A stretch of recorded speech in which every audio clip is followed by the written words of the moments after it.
우리 사사기를 통해서 들으면서 이 사사시대 때 너무나도 영적으로 어둡고 정말로 하나님의 그러한 말씀이 온전히 이 이스라엘 백성들이 그것들을 받아들이지 못하고 자기 마음대로 자기 소견에 옳은 대로 행하던 그 시대가 바로 사사시대였다. 그리고 그때에는 정말로 이 이스라엘 백성들이 죄악이 관영한, 그래서 사사들을 세워서 하나님이 또 부분적으로 구원을 해주시지만, 그러나 때로는 어떤 모습을 보면 이 사사들조차도 조금은 타락하고 정말 정상적이지 않은 그런 시대가 바로 사사시대였습니다. 자, 그래도 하나님께서 어쩌면 우리에게 좀 희망을 보여주는 것 중에 하나가 바로 그 중간에 끼어있는 짧은 4장짜리 이 룻기라는 말씀을 통해서 우리 지난 한 시간에 그냥 다 살펴보았는데, 이 룻기라는 성경도 사사시대 때 일어났던 일입니다. 그런데 이 사사시대 때 결국은 룻이라는 한 모압 여인, 이방 여인을 통해서 하나님의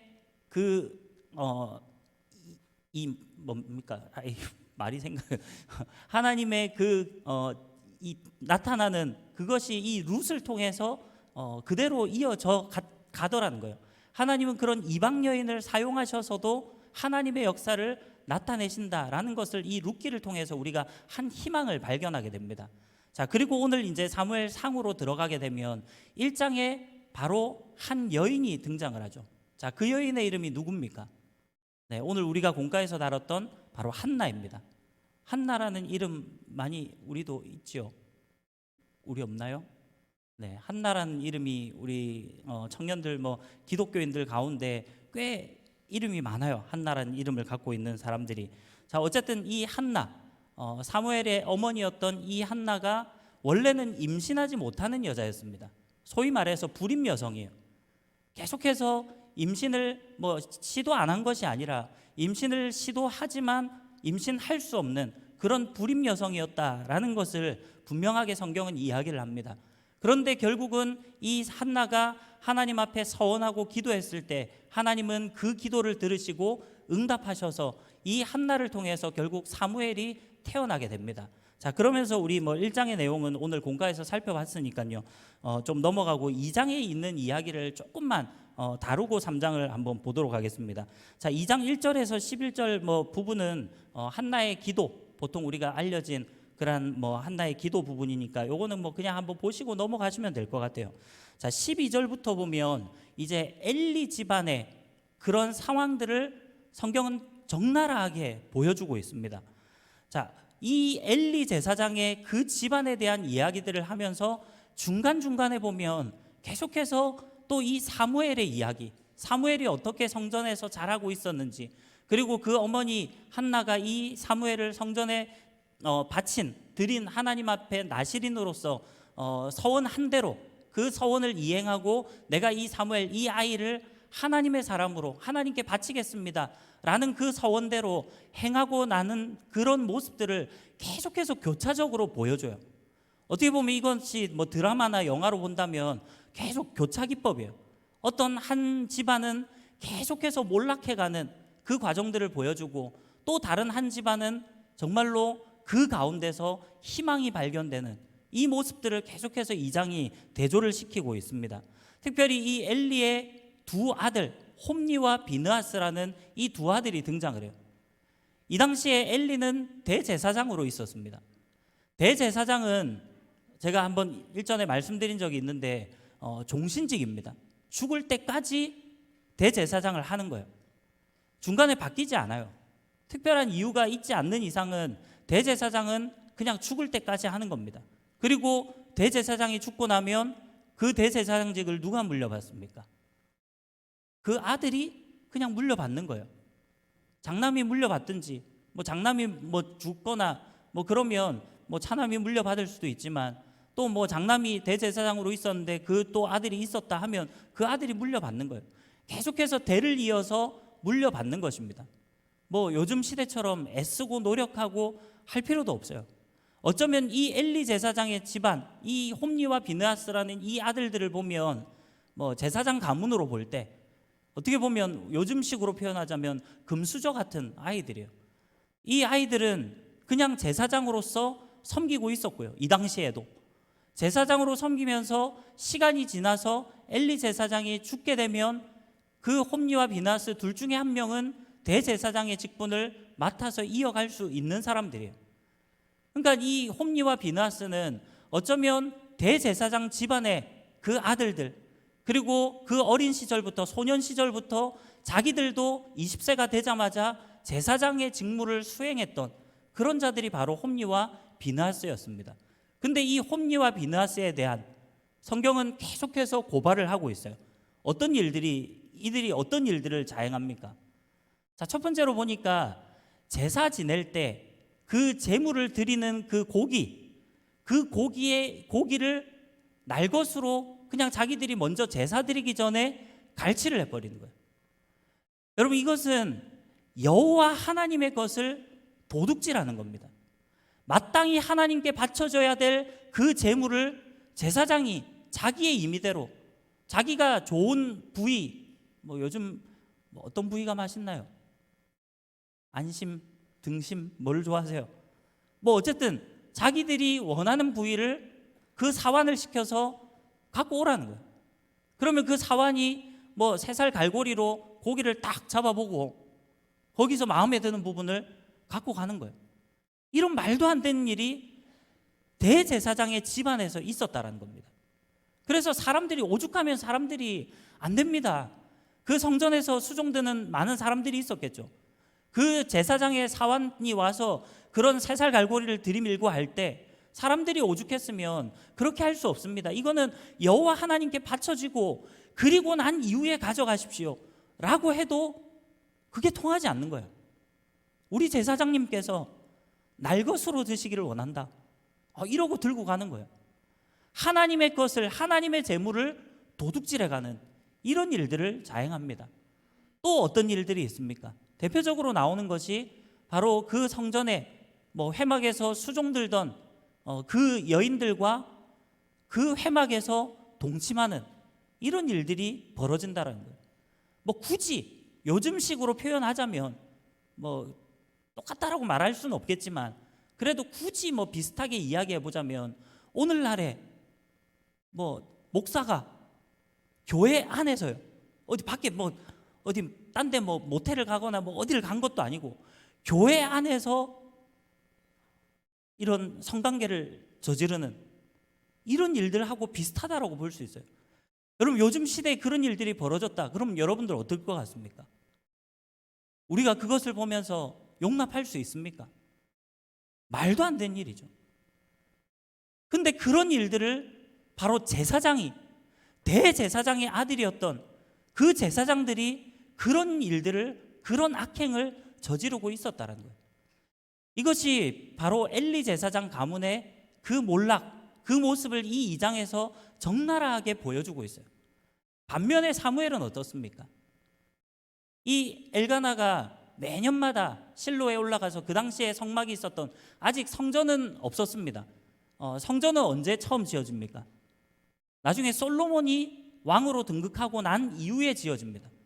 그 아버지 다윗이 성전을 지을 만한 준비들을 다 하고 그리고 나서 그 아들 솔로몬이 왕이 되었을 때 솔로몬 시대에 성전이 완공되어지죠.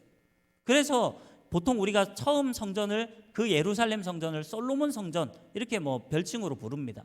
아무튼 이 당시에는 아직까지 성전이 있던 시절은 아니고요. 다만 이스라엘 백성들이 출애굽한 이후부터, 광야에서부터 모세를 통해서 하나님께서 명령하셨던 대로 그 규격대로 성막이라는 것이 있었죠. 근데 이제는 더 이상 그 성막이 이동할 필요가 없어요. 원래 성막은 이 이스라엘 백성들이 광야 시절을 겪을 때 이 광야는 한 곳에 머물러 있을 수가 없잖아요. 거기는 광야고 사막이에요. 계속해서 이동을 해야 돼요. 하나님의 구름 기둥과 불 기둥이 이동하면 이스라엘 백성들은 그 언약궤를 중심으로 이동을 합니다. 그러면 이동하고 나서 거기에 딱 이 숙박을 하게 되면 그때 이 텐트, 천막이라고 그래야 될까요? 이런 것 재료로 돼가지고 그것들을 딱 펼치는 거예요. 그게 바로 성막입니다. 이동식 성전이라고 말할 수 있어요. 그 성막이 이 당시에는 어디에 있었다고요? 바로 실로에 있었다라고 성경은 기록을 합니다. 그러니까 이제는 가나안 땅에 정착한 이후부터는 더 이상 이 성막이 돌아다닐 필요가 없는 거예요. 왜냐하면 자기 땅이니까요. 이제 이스라엘 백성이 이 가나안 땅을 정복하고 이 땅에 정착해서 살아가기 때문에 더 이상 성막을 접었다 폈다 하면서 옮겨갈 필요가 없는 거예요. 그래서 이 실로라는 곳에 그 성막을 펼쳐놓고, 그리고 그곳에서 매년마다 계속해서 제사가 이루어지고 있었습니다. 자, 이 엘가나라는 사람, 한나의 남편이자 사무엘의 아버지, 이 엘가나라는 사람은 처음 1장에 보면 어디 사람이라고 얘기를 해요? 에브라임 사람이라고 이야기를 합니다. 에브라임 산지에 에브라임 사람 이렇게 나와요. 근데 이 사람의 가문이 나옵니다. 누구의 아들, 누구의 손자, 누구의 현손 이렇게 막 나오잖아요. 하여튼 이렇게 나옵니다. 근데 그 가문의 이름을 보면 레위 지파 사람들이에요. 그래서 이 엘가나는 레위 지파의 그앗 자손, 그 자손들입니다. 근데 왜 그럼 에브라임 사람이라고 성경에서 이야기를 하냐? 이것은 그 당시에 레위 지파는 하나님께서 성별해서 너는 내 것이다라고 이야기를 하고 12지파 가운데 그 땅 분배를 받는 그 지파에서 빠집니다. 그리고 하나님께서 레위 지파는 특별히 그냥 내 것이라고 그랬어요. 그래서 아론의 직계 자손들은 계속해서 제사장을 하고요. 그리고 그 외에 레위 지파 사람들도 다 성전에서 일하는 사람들이에요. 성막 봉사를 하든지, 어떤 사람들은 찬양대로 섬기기도 하고, 여러 가지 것들을 다 이 레위 지파 사람들이 담당을 하는 거예요. 근데 이 레위 지파 사람들이 나중에 이제 왕정 시대가 되고 후대가 되면 결국은 지금도 그렇지만은 다 흩어져서 살아가요. 그러니까 땅을 분배받지 못했기 때문에 레위 지파 사람들은 각 12지파의 영역에 흩어져서, 물론 그 12지파 사람들과 막 뒤섞여 산다 이런 개념보다는 아마도 그 지파의 어떤 땅 가운데, 지방 가운데 그 레위 사람들이 좀 모여서 사는 집성촌처럼 그런 것들을 이렇게 이루면서 살아갔다라는 거예요. 근데 결국 이 엘가나라는 사람은 바로 레위 지파 중에서도 에브라임 산지에서 살았던 사람이다라고 이해를 하시면 됩니다. 자, 아무튼 이 엘가나라는 사람은 매년마다 실로에 올라가서 하나님 앞에 제사를 드리고 그렇게 성실하게 하나님 앞에 나아갔던 사람이었던 것 같아요. 그리고 그 어머니 한나도 그런 믿음으로 기도하고 이 사무엘을 얻었습니다. 그리고 이 한나는 결국 자기가 서원한 대로 서원을 바로 이행을 합니다. 아이가 이 사무엘이 언제 성전으로 가게 됩니까? 젖을 뗀 이후에 바로 보냅니다. 젖을 떼면 한 몇 살쯤 될까요? 혹시 우리 지체들은 내가 젖을 몇 살까지 먹었는지 기억납니까? 잘 모르죠. 보통 대개는 한 2살이나 3살, 3살까지 먹지도 한 2살, 한 돌 지난, 그러니까 우리 식으로 치자면요, 어쨌든 2살 정도, 만으로 1살, 이 정도일 것 같아요. 그러니까 그 갓난아기를, 갓난아기라고 표현하기보다 어쨌든 어린 아기를 하나님께 서원한 대로 바로 이행을 했다라는 거예요. 그래서 이 한나가 대제사장이었던 그 실로에 있던 엘리 제사장에게 이 사무엘을 맡깁니다. 하나님 앞에 나시린으로 서원했기 때문에 이 아이는 하나님께 바쳐진 아이다 라고 해서 대제사장에게 그 아이를 맡겼다는 거예요. 그리고 사무엘은 바로 성전에서 자라게 됩니다. 자, 그렇게 이 2장에 보면 결국은 엘리 제사장의 몰락하는 그 가정의 모습을 보여주면서 반면에 그 서원을 이행했던 그 엘가나와 한나, 그리고 그 아들 태어난 그 사무엘이 성전에서 점점 자라갔다라는 것을 성경이 보여주고 있습니다. 자, 결국은 이제 2장 마지막 부분에 보면 이 엘리 제사장 가문에 대한 그런 예언 같은 이런 저주의 예언 같은 것들이 나와 있는데, 결국 그것이 3장에 가면 바로 이 사무엘에게 하나님께서 그것을 직접적으로 들려줍니다. 자, 이제 오늘 3장의 내용들을 한번 살펴보도록 하겠습니다. 자, 3장은 처음엔 간단합니다. 보면 아이 사무엘이 엘리 앞에서 여호와를 섬길 때에는 여호와의 말씀이 희귀하여 이상이 흔히 보이지 않았더라, 이렇게 1절에 이야기를 합니다. 아이 사무엘이라고 이야기를 합니다. 아직까지 사무엘은 성인이 아니라 아이였다. 정확하게 몇 살이었다라고 말할 수는 없겠지만 적어도 뭐 그래도 엘리 제사장이 부르는가 생각해가지고 부르셨습니까 하고 달려가고 막 이렇게 할 정도가 되면 적어도 완전 꼬마는 아닐 것 같고요. 뭐 아이라는 이 표현이 완전 어린 아이들, 뭐 우리 영아부, 뭐 유치부 이 정도 아이들은 아닌 것 같고 조금은 그래도 한 10살 이상 되는 어느 정도 그런 소년이었다라고 봅니다. 자, 이 아이 사무엘이 엘리 앞에서 여호와를 섬길 때, 자 표현 자체가 그렇게 되어 있어요. 엘리 앞에서 여호와를 섬길 때 여호와의 말씀이 희귀하여 이상이 흔히 보이지 않았다라고 성경을 이야기를 합니다. 자, 결국 이 3장 1절의 말씀을 보면 이 당시 시대가 어떠했는지를 우리가 이 한 절의 말씀을 통해서 역시나 잘 볼 수 있다라는 거예요. 지금 이 시대가 어느 시대입니까? 자, 지금 이 3장의 이 1절에 있는 이 시대가 어떤 시대인 것 같습니까? 네, 여전히 사사시대예요. 아직 왕이 세워지지 않았잖아요. 자, 지금 사사시대의 거의 마지막 부분입니다. 그러면 우리가 아까도 제가 처음에 말씀드렸지만 사사기를 우리가 좀 오랜 시간 동안 살폈잖아요. 이 사사기를 보면서 계속해서 반복적으로 우리가 보았던 것이 결국은 이스라엘 백성들이 죄를 짓고 또 그러다가 하나님께서 징계하면 그제서야 회개하고 그러면 하나님께서 구원자를 보내주시고 그러면 또 그것이 오래 지나다가 나중에는 망각하고 또 죄짓고 이렇게 가잖아요. 근데 이 12명의 사사를 겪으면서 점점 가다 보면서 혹시 여러분들이 느낀 게 있습니까? 이 사사시대를 지내면서 보면 제일 처음 사사, 두 번째 사사, 세 번째 사사 이렇게 등장을 할 때는 조금 그게 반응이 빨리 와요. 근데 나중에 점점 뒤로 가면 뒤로 갈수록 이스라엘 백성들이 하나님 앞에 회개하는 타이밍이라든지 뭐 그런 모든 것들이 상당히 무뎌졌다라는 것을 우리는 사사기를 통해서 많이 느낍니다.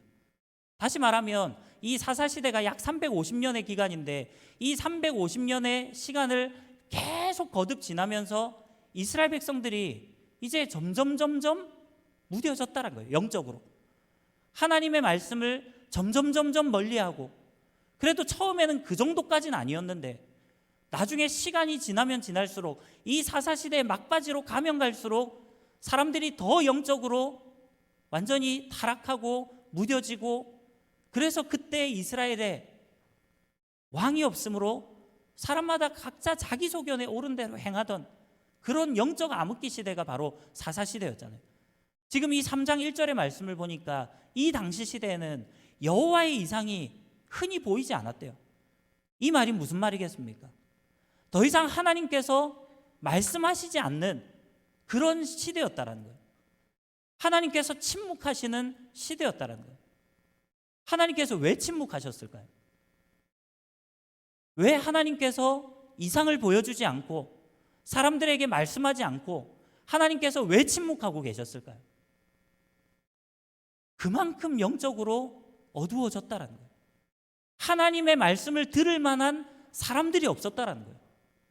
우리가 이 사사시대 때 12명의 사사를 봤지만 이 사사들조차도 어쩌면 하나님의 말씀을 온전히 듣지 못했던 그런 부분들도 있었습니다. 이 시대, 지금 이 사무엘이 어린 이 시대 때 하나님께서 침묵하셨던 시대였다라고 이야기를 해요. 자, 그런 가운데 오늘 이야기가 이제 출발이 됩니다.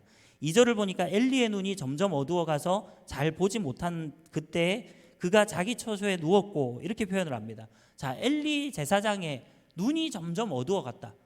자, 이것은 두 가지의 의미를 동시에 포함합니다. 첫째로는 육체적인 그런 어두움이라고 이야기할 수 있을 거예요. 당시에 엘리 제사장은 나이가 많았습니다. 우리 나이가 많아지면 이렇게 좀 퇴행하는 우리의 몸에 있어서 그런 기관이 뭐가 있을까요? 뭐 여러 가지가 다 있죠. 다 점점 허리는 아프고 무릎도 쑤시고 뭐 기도 잘 안 들리고 막 하잖아요. 근데 오늘 혹시 1부, 2부, 3부 예배 드렸던 우리 지체들 있습니까?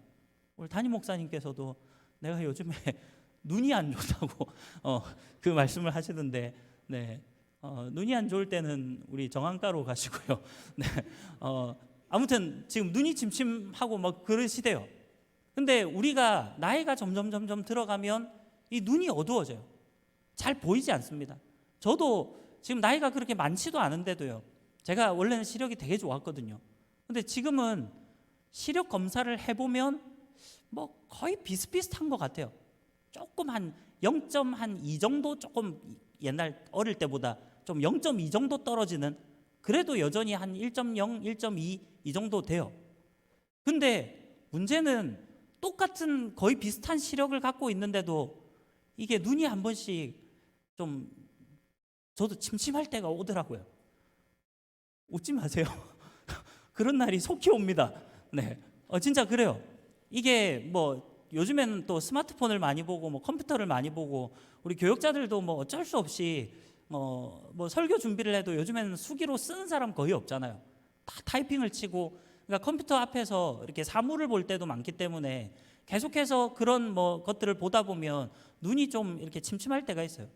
지금 이 엘리 제사장의 눈이 어두웠다, 이 말은 나이가 많이 들었기 때문에 눈이 어두웠다라는 육체적인 것들도 이야기하는 겁니다. 포함합니다. 그러나 어쩌면 엘리 제사장의 지금 눈이 어두웠던 그 문제는 단순히 육체적으로 눈이 침침하고 뭐 백내장도 생기고 뭐 어두워지고 이게 문제가 아니라, 사실은 이 지금 2절의 말씀에서 보면 결국 당대 대제사장이었던 그 엘리 제사장마저도 바로 여호와 하나님의 말씀을 듣지 못하는 영적인 눈이 어두워져 있는 그러한 상태였다라는 것을 이 2절의 말씀을 통해서 우리가 살펴볼 수 있는 겁니다. 나중에 그 뒷부분을 보면 이 엘리 제사장이 얼마나 영적으로 둔해져 있는지를 우리가 잘 볼 수 있어요. 자, 그런 가운데 오늘 3절에 보니까 하나님의 등불은 아직 꺼지지 아니하였으며 사무엘은 하나님의 궤에 있는 여호와의 전 안에 누웠더니 여호와께서 사무엘을 부르시는지라 그가 대답하되 내가 여기 있나이다 하고 엘리에게로 달려가서 이르되 당신이 나를 부르셨기로 내가 여기 있나이다 하니 그가 이르되 나는 부르지 아니하였으니 다시 누우라 하는지라 그가 가서 누웠더니, 이렇게 이야기를 합니다. 자, 하나님께서 드디어 이 아이 사무엘을 부르십니다. 자, 아까도 이야기했지만 이 1절에서 이 당시에 어떤 시대였다고요? 하나님의 이상이 흔히 보이지 않는 시대. 다시 말하면 이 영적 암흑기 사사시대를 지나면서 하나님이 침묵하시고 더 이상 말씀하지 않았던 그 시대 가운데 드디어 하나님께서 이 사무엘이라는 아이를 부르셨다라는 거예요. 하나님께서 이 사무엘을 부르십니다. 근데 이 사무엘이 지금까지 하나님의 음성을 들어본 적이 없는 거예요. 자, 이것을 통해서 우리가 한 가지 생각할 수 있는 것은, 우리가 뭐 이렇게 성경을 보다 보면 가끔씩 이렇게 뭐 하나님의 사람들은 늘 하나님과 대화하고 뭐 이런 거 같이 느껴질 때가 있잖아요. 그러다 보니까 우리도 모르게 은연중에 그냥 하나님의 사람들은 늘 하나님과 교제하고 그렇게 했을 것이다 라고 생각하는데, 그렇지 않습니다. 그럼 구약을 우리가 살펴보면요, 아무리 정말 하나님 앞에 훌륭한 삶을 살았던 그러한 하나님의 사람들이라 할지라도 여호와 하나님과 직접적으로 뭐 대면한다든지 아니면 뭐 천사들을 통해서 하나님께서 뭐 환상을 통해서 말씀을 통해서 뭐 여러 가지 것들을 통해서 하나님이 자신을 나타내시는, 우리가 뭐 전문적인 용어로 한자로 현현했다 이렇게 표현하거든요. 현현, 나타날 현자에다 뭐 하여튼 이 쓰는데, 하나님의 그 현현, 하나님이 나타나심, 이것을 아무나 그렇게 쉽게 보는 게 아니에요. 하나님이 아브라함을 몇 세 때 부릅니까? 몇 세 때 부르죠? 또 고민해 봐야 됩니까? 75세 때 부르잖아요. 75세 때 불렀는데, 여러분 하나님이 75세 때 처음 딱 부르고 나서부터 그 다음부터 매일매일 하나님과 대화하고 이야기하고 하나님 앞에 막 그렇게 나아갔을까요? 아니요, 그렇지 않습니다. 저는요, 만약에 아브라함이 매일매일 하나님과 대화하고 교제하고 했다면 이스마엘을 낳을 이유가 없어요. 아무리 그게 시간이 지체된다 할지라도 하나님이 매일매일 아브라함에게 야, 조금만 더 기다려.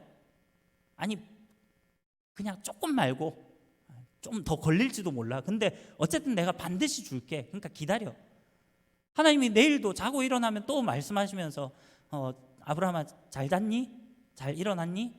그래, 뭐 오늘은 뭐 하니? 막 계속 대화하면서 그래, 아들 좀 줄 거야. 그러니까 기다려. 이거를 365일 1년 해가지고 계속 76세, 77세 계속 매일 하나님께서 만나 주셨다면 아브라함이 이스마엘을 낳을 이유가 없을 것 같아요. 뭐 하려 낳습니까? 결국은 하나님이 75세 때 불렀지만 그 중간중간에 보면 하나님이 한 번씩 만나 주실 때도 있지만 거의 성경에 기사가 없는 부분을 보면 하나님께서 아브라함을 매일매일 만나 주셨다라는 그런 것들을 우리가 전혀 증거를 찾아볼 수가 없어요. 나중에 이스마엘을 결국은 자신의 인간적인 방법으로, 물론 뭐 사라가 제안하긴 했지만 인간적인 방법으로 낳게 되죠. 뭐 어쨌든 다윗도 마찬가지고 모세도 마찬가지입니다. 하나님께서 매일매일 말씀하시는 게 아니라 하나님이 나타나실 때가 있다는 거예요. 왜냐하면 구약 시대 때는 기본적으로 여호와 하나님은 거룩하신 하나님이에요. 우리 죄인인 인간이 감히 쳐다볼 수 없는 거룩하신 전능하신 하나님이에요. 그 하나님을 죄인인 인간이 바라보게 되면 그 죄인인 인간은 그 자리에서 죽는 거예요. 그 밝은 빛을 보면서 우리 그런 거 있죠. 뭐 어두운 터널을 지나다가 갑자기 대낮에 이렇게 되게 햇빛 쨍쨍한 날 있잖아요. 그럴 때 터널 탁 통과해서 갑자기 빛이 탁 밝아지면 눈이 어떻습니까? 순간적으로 되게 부시잖아요. 그런 거 경험 안 해봤습니까? 아니면 이렇게 되게 어둡게 있다가 누군가 갑자기 불을 확 켜면 눈이 갑자기 확 부시죠. 그런 것처럼 여러분, 죄인인 우리가 정말 그냥 이 대낮에 뭐 밝은 빛 이 정도가 아니라 정말 빛 대신 그 주님을 바로 쳐다보면 죽을 수밖에 없다는 거예요. 우리가 태양이 한참 이렇게 뭐 낮에 떠 있을 때 태양을 직접적으로 쳐다보는 우리 지체들이 있습니까? 직접 쳐다보면 안 되죠. 잘 쳐다봐지지도 않아요. 옛날에 무슨 개기월식 뭐 이런 거 본다고 뭐 일식입니까? 일식인지 뭐 하여튼 그거 본다고 뭐 하면 셀로판지 같은 거 이런 거 갖다 대고 보잖아요. 그렇게 안 보면 눈부셔서 쳐다보지도 못해요. 그러니까 마찬가지로 빛 대신 하나님을 감히 죄인이 쳐다볼 수 없다라는 거예요. 그렇기 때문에 구약 시대 때는 하나님께서 그냥 친근한 모습으로 그냥 쉽게 우리 앞에 나타나 가지고 오늘 잘 지냈니? 오늘 밥 뭐 먹었니? 뭐 이러면서 그렇게 교제하는 하나님은 아니었다라는 거예요. 이 구약 시대 때는 안 그래도 하나님이 그렇게 자주 말씀하지 않는데 특히나 지금 이 시대에는 그 이상, 여호와의 이상이 흔히 보이지 않았던, 하나님이 침묵하셨던 그 시기에 어린 사무엘이 처음으로 여호와 하나님의 음성을 들은 거예요. 그러니까 이 사무엘 입장에서는 지금 이게 하나님이 부르셨다라는 그런 생각을 전혀 할 수 없는 거죠.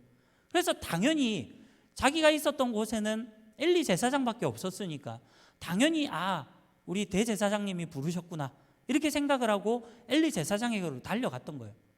그러니까 제사장이 뭐라 합니까? 엘리가 뭐라 그래요? 난 너 안 불렀다. 다시 가서 누워라. 그러니까 사무엘이 또 가서 누웠어요. 근데 또 하나님이 부릅니다. 두 번째 부르니까 역시나 사무엘이 또 엘리 제사장에게로 가요. 그러니까 엘리 제사장이 또 너 안 불렀다 하고 또 가서 누우래요. 세 번째로 하나님께서 이 사무엘을 불렀을 때 사무엘은 역시나 엘리 제사장에게로 또 달려갑니다.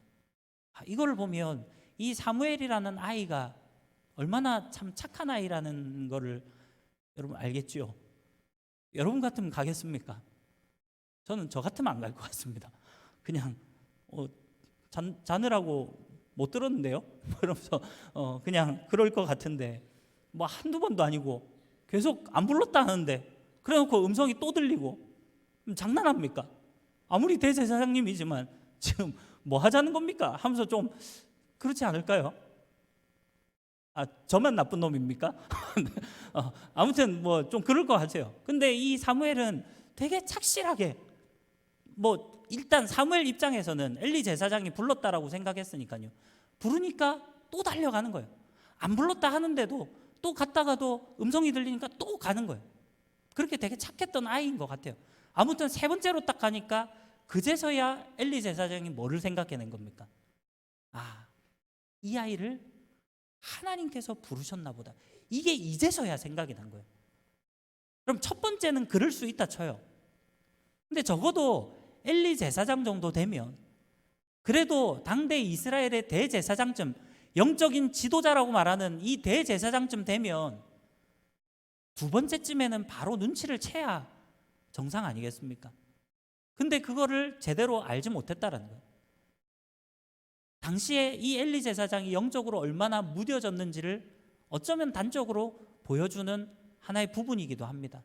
자, 아무튼 세 번째로 그렇게 달려갔을 때 이 엘리 제사장이 하나님께서 이 사무엘을 부르신 줄 알고 사무엘에게 말할 것을 알려줍니다. 다시 부르면 주의 종이 듣겠나이다 하고 그냥 나한테 오지 말고 네가 직접적으로 그 음성을 한번 들어봐라 라고 이제 코치를 해줘요. 자, 그리고 사무엘은 다시 자기가 누웠던 곳으로 돌아갑니다. 그리고 하나님이 드디어 네 번째로 이 사무엘을 부릅니다. 자, 그랬더니 사무엘이 어떻게 대답합니까? 사무엘이 10절 말씀해 보니까 여호와께서 임하여 서서 전과 같이 사무엘아 사무엘아 부르시는지라 사무엘이 이르되 말씀하옵소서 주의 종이 듣겠나이다. 이렇게 이야기를 합니다. 자, 엘리 제사장이 알려준 대로 말씀하옵소서 주의 종이 듣겠나이다. 지금 사무엘이 바로 내가 여호와 하나님의 종입니다 라는 고백을 통해서 내가 하나님의 말씀을 듣겠습니다. 이 말은 하나님의 말씀에 순종하겠습니다 라는 의미죠. 자, 그랬더니 하나님께서 이 사무엘에게 무슨 말씀을 해주십니까?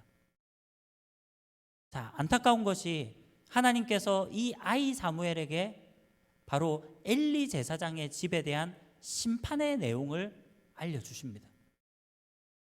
자, 여러분이 한번 사무엘이라고 생각을 해봅시다. 내가 이 당시에 사무엘이었다. 여러분이라면 어떨 것 같아요? 그래도 자기가 어릴 때부터, 아기 때부터 그래도 엘리 제사장 밑에서 자랐잖아요.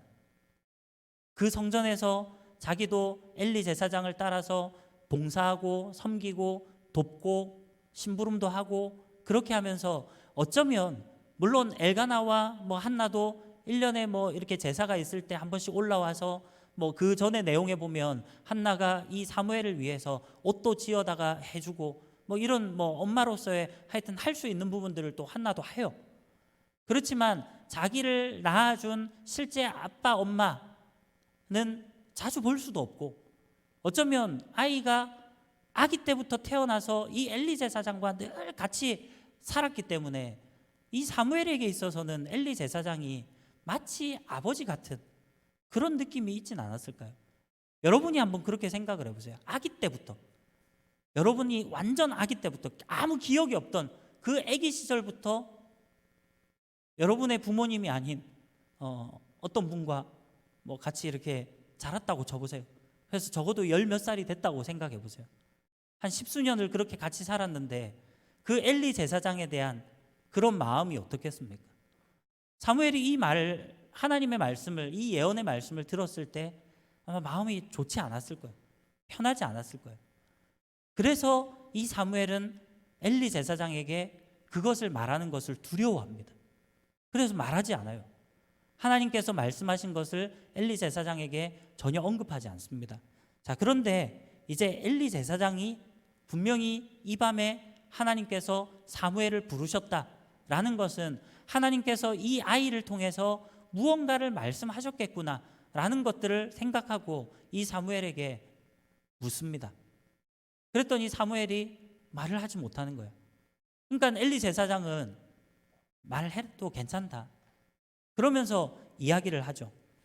16절에 보면 엘리가 사무엘을 불러 이르되 내 아들 사무엘아 하니 그가 대답하되 내가 여기 있나이다 하니 이렇게 이야기를 합니다. 자, 이것만 보더라도 엘리 제사장도 사무엘을 부를 때 내 아들 사무엘아. 그러니까 이 둘의 관계는 단순히 그냥 대제사장과 그냥 성전에서 봉사하는 어떤 한 소년, 아이 이 정도의 관계라기보다는 정말 때로는 아버지와 아들 같은, 이 엘리의 두 아들들은 정말 이 망나니처럼 뭐 그렇게 생활하고 있잖아요. 사실은 엘리 제사장이 그 두 아들을 잘 통제하지 못했던, 뭐 집안을 다스리지 못했던 그런 것도 있지만, 어쨌든 엘리 제사장도 두 아들이 그런 범죄를 지었을 때 내 아들들아 그것이 좋지 않다, 하나님 앞에 좋지 않다, 하지 마라 라는 이야기는 해요. 그런 것들을 볼 때 이 엘리 제사장도 자기 실제 친아들, 그 두 아들 홈리와 비나스를 볼 때 마음이 편치 않았을 거예요. 근데 비록 내가 낳은 내 친아들은 아니지만 이 어린 사무엘을 볼 때 좀 기특한 마음, 이런 것들이 좀 있지 않았을까요? 그래서 엘리 제사장도 아마 이 사무엘을 좀 남다르게 내 아들 사무엘아 이렇게 부르면서 좀 했던 것 같아요. 근데 뭐 그런 모습이 있지만 뒤에 보면 되게 협박하는 것처럼 또 보이기도 합니다. 네가 말 안 하면, 숨기면 너한테 하나님께서 벌을 내리고 또 내리시기를 원한다, 뭐 이런 이야기를 하는데, 어쨌든 이 엘리 제사장이 사무엘에게 말씀하셨던 그 하나님의 말씀을 알고자 듣고자 했습니다. 자, 그럴 때 결국은 이 사무엘이 그 모든 이야기를 합니다. 18절 말씀해 보니까 사무엘이 그것을 그에게 자세히 말하고 조금도 숨기지 아니하니 그가 이르되 이는 여호와이시니 선하신 대로 하실 것이니라 하니라, 이렇게 이야기를 합니다. 자, 결국은 사무엘이 이 엘리 제사장에게 그 제사장 집안, 엘리 제사장의 집안이 어떻게 심판을 받을 것이다 라는 것을 다 이야기를 해주게 되죠.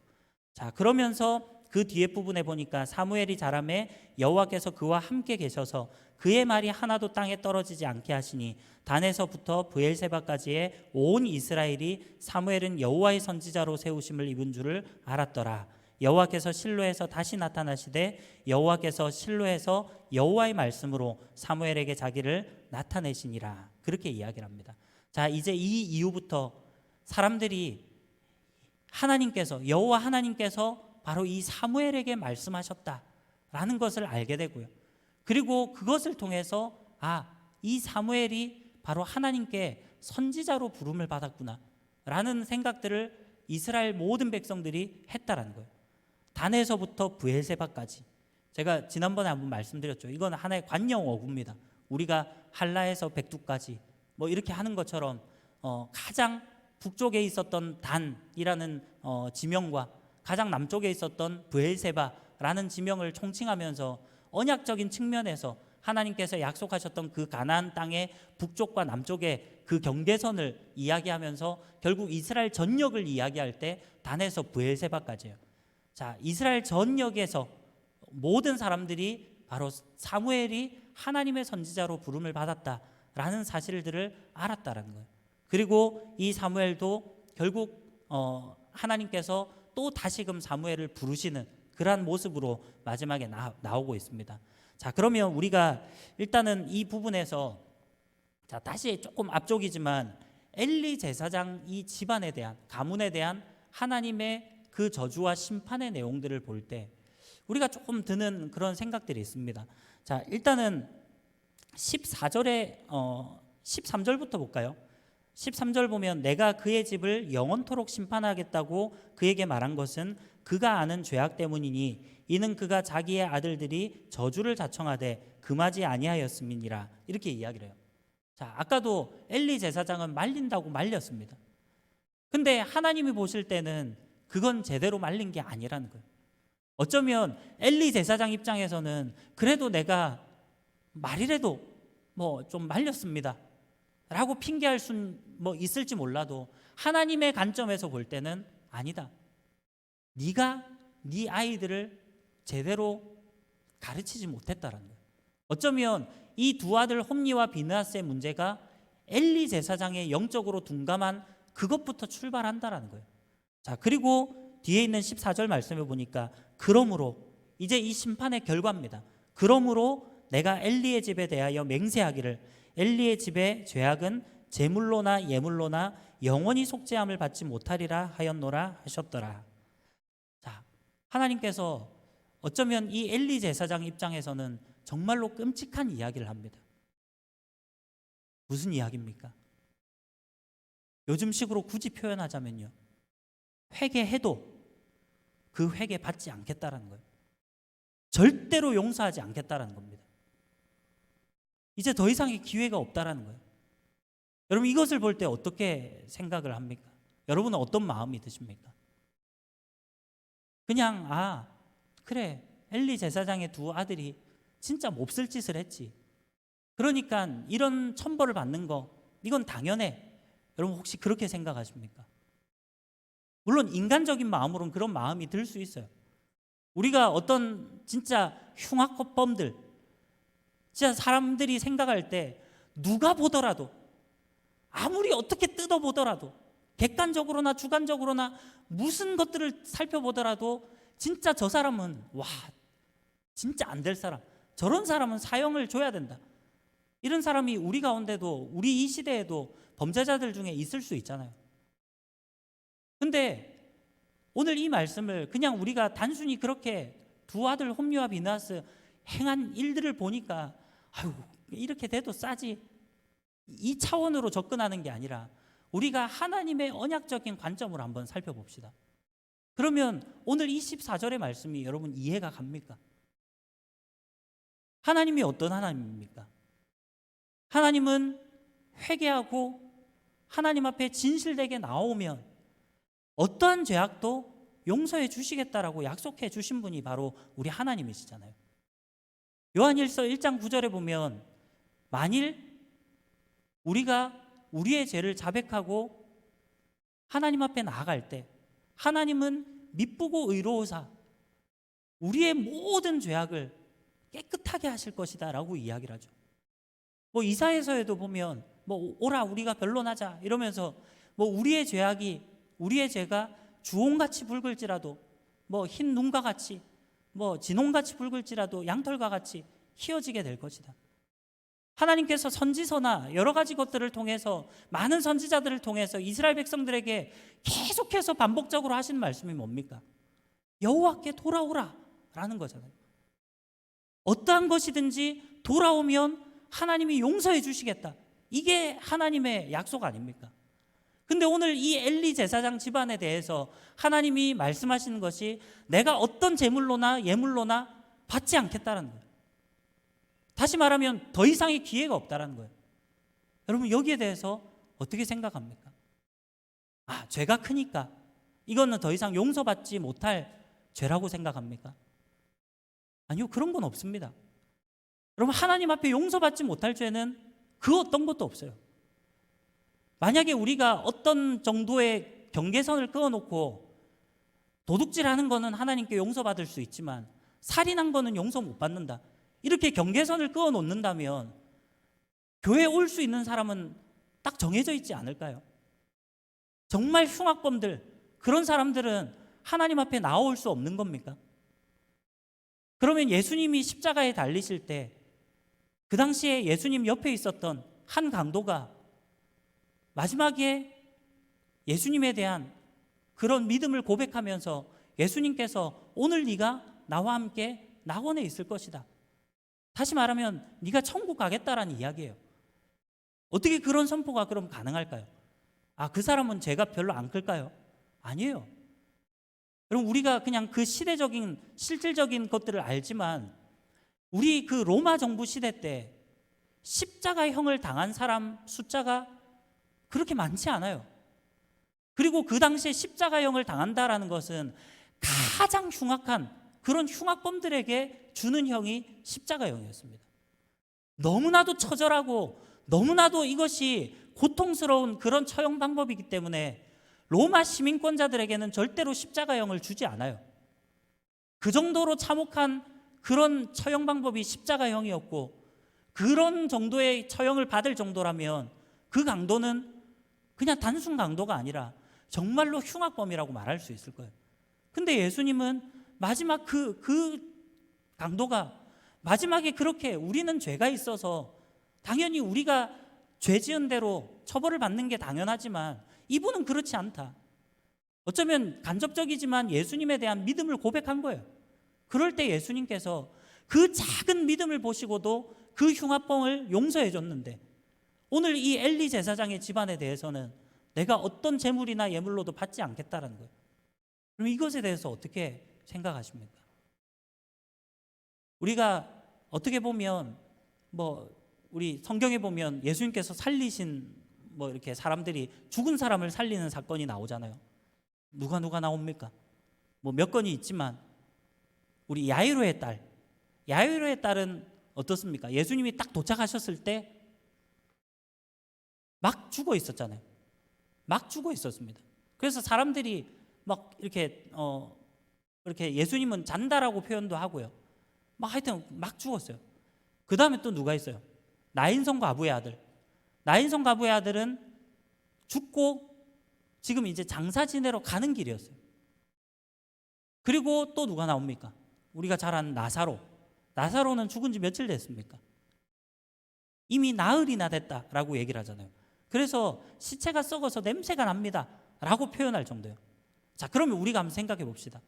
이 세 명의 시체를 한번 딱 여기에 놔두고요, 비교를 해봅시다. 야이로의 딸의 시체는 막 죽었으니까 깨끗한 시체고 괜찮습니까? 이거는. 나사로의 시체는 죽은 지 나흘이나 됐고 이미 썩어가면서 냄새가 나니까 이건 부패하고 안 좋은 시체입니까? 그럼 뭐합니까? 이제 막 죽어서 깨끗한 시체면 어쩔 거고, 나흘이 됐으면 어쩔 거고, 아니 그것보다 더 돼가지고 죽은 지 1년이 되고 10년이 되고 다 썩어가지고 뼈밖에 안 남으면 무슨 차이가 있습니까? 어쨌든 죽은 거 아닙니까? 여러분, 다 죽은 거예요. 어쩌면 우리가 지은 모든 죄는 하나님 보시기에 다 똑같다는 거예요. 물론 죄악의 경중이 있습니다. 없다라는 말이 아니라, 그러나 어떤 경미한 죄를 짓는다 할지라도 그것은 이미 죄로서 하나님과 우리 사이를 단절하는 그 죄악이 된다라는 거예요. 이 정도는 가벼운 죄, 거짓말 조금 했다고 아니요. 하나님이 보실 때는 거짓말도 죄악이에요. 심지어 거짓말은 10계명에도 하지 말라라고 금하고 있는 죄입니다. 결코 작다라고 얘기를 할 수 없어요. 우리가 어떤 죄를 짓든지 하나님이 보시기에는 똑같은 죄라는 거예요. 그러면 도대체 이 죄는 얼마나 중하길래 하나님이 절대로 용서하지 않겠다라고 이야기하는 겁니까? 여러분, 이것을 우리가 잘 생각해야 돼요. 어쩌면 이것은 하나님께서 절대로 용서하지 않겠다라는 그런 의미가 아닙니다. 이것은 하나님께서 절대로 용서해 주지 않겠다가 아니라, 하나님은 이미 모든 것을 아시는 분이기 때문에 미래에 대한 예언적으로 지금 이것을 이야기한 거예요. 다시 말하면 홈리와 비나스는 아무리 이야기를 해도 하나님 앞에 결코 돌아오지 않는다라는 거예요. 하나님은 그것을 이미 알고 계시는 겁니다. 지난번에 한번 담임 목사님께서 설교 이렇게 하시면서 아버지의 죄가 자녀에게 3, 4대까지 임한다, 이 말이 혹시 들으신 분도 있을 거예요. 특세 때 하셨나 그럴 텐데, 그게 아들의, 여러분 한번 생각해 보죠. 제가 죄를 지었어요. 제가 죄를 지었으면 제 아들은 아무 죄 지은 것도 없는데 제가 지은 죄 때문에 아들도 저주를 받아야 됩니까? 그렇지 않다라는 거예요. 아들 3, 4대까지 이른다, 이 말은 아버지의 죄가 그 아들에게 전가된다라는 뜻이 아니라, 이 아버지가 죄악 가운데 나아갔을 때 그 죄에 대한 영향을 그 아들이 받을 수 있다라는 거예요. 그래서 그 아들이 결국은 아버지의 영향에 의해서 아들도 결국 죄를 짓고 또 그 아들도 죄를 짓고, 그게 하나님의 일종의 저주라는 거예요. 근데 만약에 아버지의 영향을 안 받거나 엄마의 영향을 받거나 아니면 그 아이가 스스로 어떻게 좀 해서 은혜를 받거나 해서 하나님 앞에 정말로 신실하게 회개함으로 그렇게 나아갔다면, 아버지가 죄를 지었다고 해서 신실한 그 아들이 죄를 받을까요? 그렇지는 않는 거죠. 그러니까 이걸 의미적으로 우리가 잘 생각해야 됩니다. 지금 이 엘리 제사장의 가문에 하나님이 절대로 용서하지 않겠다라는 것은, 하나님은 이 엘리 제사장 가문에 대해서 정말로 용서하지 않겠다라는 의미가 아니라, 하나님은 어쩌면 이 홈리와 비나스가 진실되게 회개하고 돌아온다면 얼마든지 하나님은 용서해 주실 수 있는 분이에요. 그러나 하나님은 이미 미래에 가 계신 분이잖아요. 하나님은 천년이 죽게는 천년이 하루 같고 하루가 천년 같고, 하나님은 어제도 계셨고 오늘도 계시고 미래에도 이미 가 계신 분이에요. 하나님은 영으로 계시기 때문에 이런 시간이라는 제약이 없습니다. 하나님은 이미 미래에 다 가 계셔요. 그렇기 때문에 우리가 하나님을 표현할 때 전지하신 하나님, 이미 모든 것을 알고 계신다라는 거예요.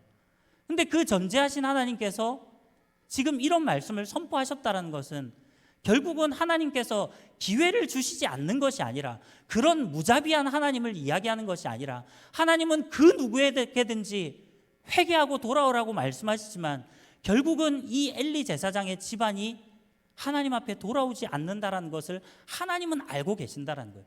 그래서 이 가문에 대한 저주를 내리고 있다라는 겁니다. 이렇게 우리가 좀 생각을 해야 될 필요가 있어요.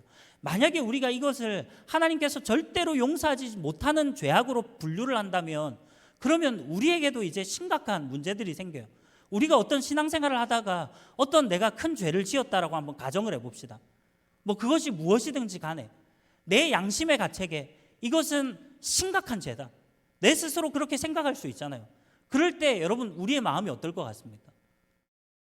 그렇게 되면 두려움이 휩싸입니다. 내가 하나님께 용서받지 못하겠지. 그때부터 시작해가지고 벌벌벌벌 떨기 시작하는 거예요. 여러분, 우리 하나님은 그런 하나님이 아니에요.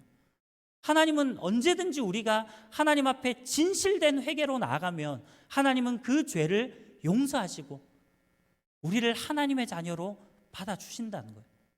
이것을 꼭 기억할 수 있기를 바랍니다. 자, 오늘 이제 말씀을 정리합시다. 결국은 이 사무엘상 2장 3장의 내용들을 계속해서 보면 이 엘리 제사장의 집안과 바로 이 엘가나의 집안, 이 사무엘, 이 특히나 좀 더 구체적으로 좁히면 홈리와 비나스, 이 두 엘리 제사장의 아들들과 바로 이 사무엘, 계속해서 이렇게 교차적으로 비교가 되고 보여지는 이런 부분들이 있어요.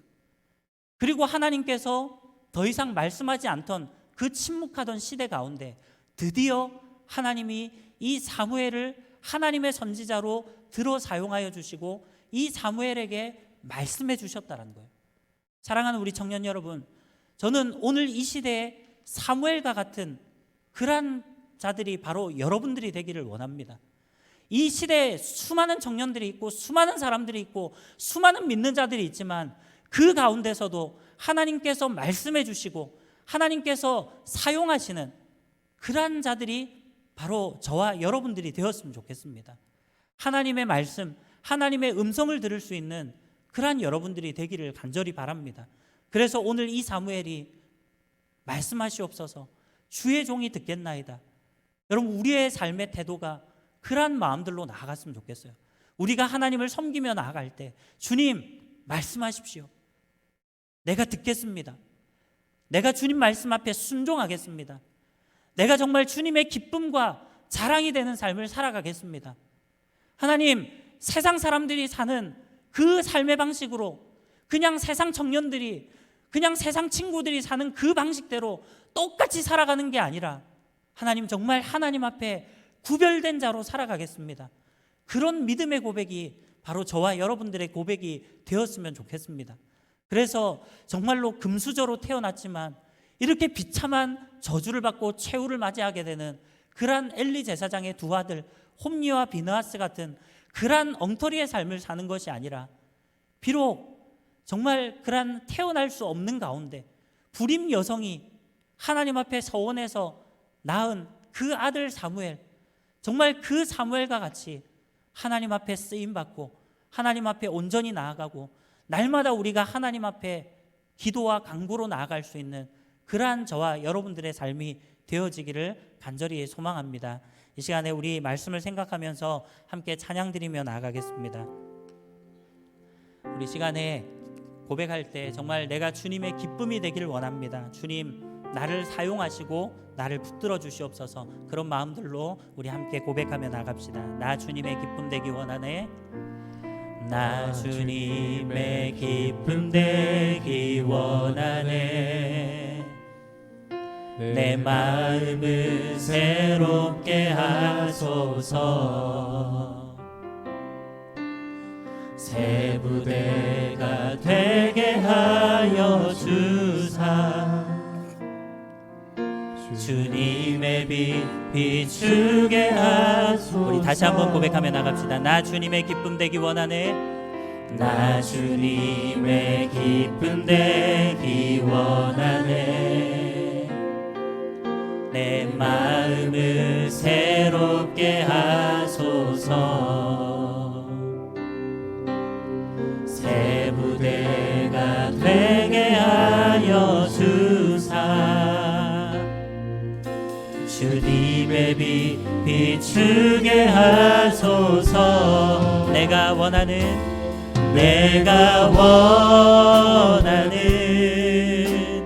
한 가지 주님의 기쁨이 되는 것. 내가 원하는 한 가지 주님의 기쁨이 되는 것. 겸손히 내 마음 드립니다. 겸손히 내 마음 드립니다. 나의 모든 것 받으소서. 나의 맘 깨끗게 씻어주사. 주의 길로 행하게 우리 마음을 다해서 진실되게 고백합시다. 내가 원하는 한 가지 주님의 기쁨이 되는 것. 내가 원하는 한 가지 주님의 기쁨이 되는. 내가 원하는 한 가지. 내가 원하는 한 가지 주님의 기쁨이 되는 것. 내가 원하는 한 가지 주님의 기쁨. 우리 마지막으로 한 번 더 고백하며 나갑시다. 내가 원하는 한 가지. 내가 원하는 한 가지 주님의 기쁨이 되는 것. 내가 원하는 한 가지 주님의 기쁨이 되는 것. 자, 우리 함께 기도하며 나갑시다. 우리 말씀을 생각하면서 기도합시다. 오늘 정말 그 사사시대, 어두운 그 시대 가운데 하나님의 이상이 흔히 보이지 않던, 하나님이 침묵하셨던 그 시대 가운데 하나님은 정말 한 아이, 그 한 사람 사무엘을 준비시키고 그 사무엘을 하나님의 사람으로 불러주셨습니다. 그리고 이 사무엘은 그 여호와 하나님의 말씀에 응답하고 주여 주의 종이 듣겠나이다, 그렇게 주님 앞에 순종함으로 나아갑니다. 우리 시간에 기도하실 때 하나님, 오늘 이 시간 나의 마음 가운데 주님 역사하여 주시옵소서.